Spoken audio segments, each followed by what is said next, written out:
Phone tapping పై ఎమ్మెల్యేల కొనుగోలు case నిందితుడు నందకుమార్ సంచలన వ్యాఖ్యలు చేశారు.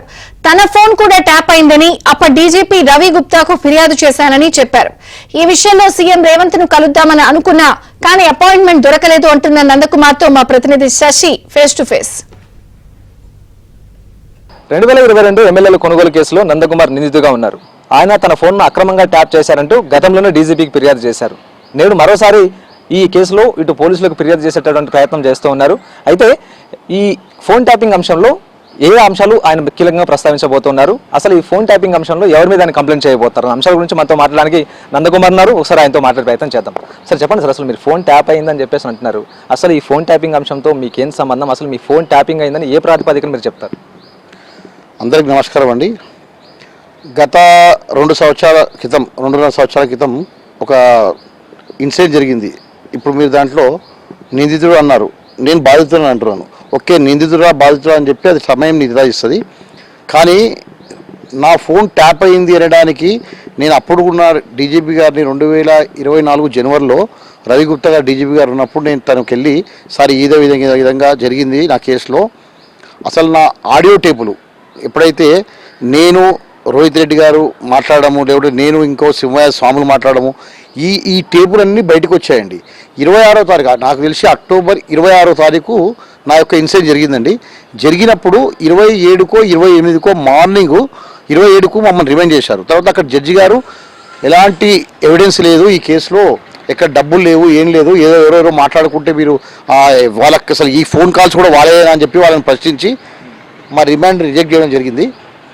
అప్పుడు మేము ఇంటికి రావడం జరిగింది. అప్పుడు మార్నింగ్ టీవీ పెట్టినప్పుడు మాకు ఒక విచిత్రమైన సంఘటన ఒక ఫేస్ చేసినాం. మార్నింగ్ టీ న్యూస్లో పొద్దున్నే మా యొక్క వాయిస్ రావడం మొదలుపెట్టాయి.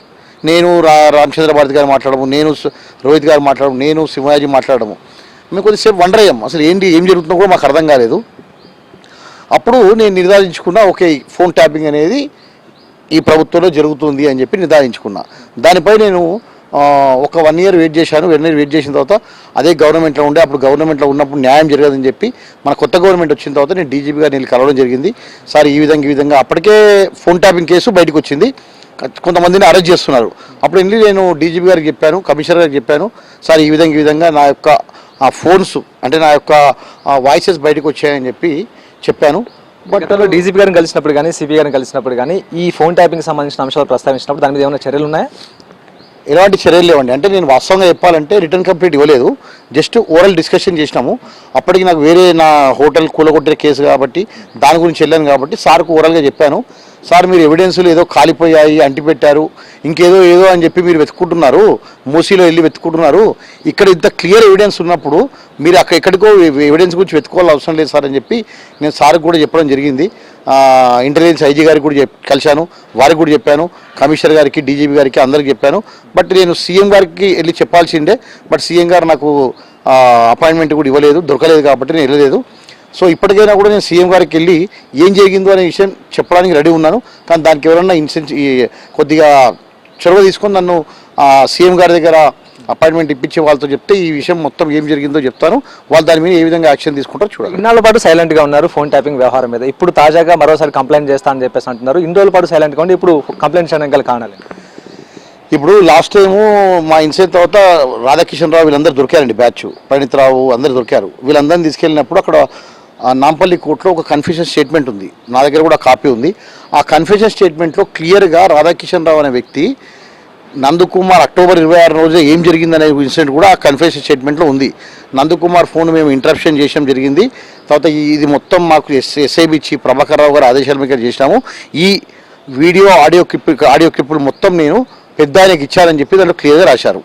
అయినా కూడా దాని మీద ఎలాంటి యాక్షన్ లేదు. ఆయన జైలుకి వెళ్ళాడు, మళ్ళీ బయటకు వచ్చాడు. తర్వాత ఇదే ఇష్యూలో ఎక్స్ సీఎం కేసీఆర్ గారిని అడిగినప్పుడు ఎవరైనా రాధాకిషన్ రావు అంటాడు, మాకేంటి చాలామంది వస్తారు ఆఫీసర్లు అని చెప్పి వాళ్ళ మీద నెట్టడం జరిగింది.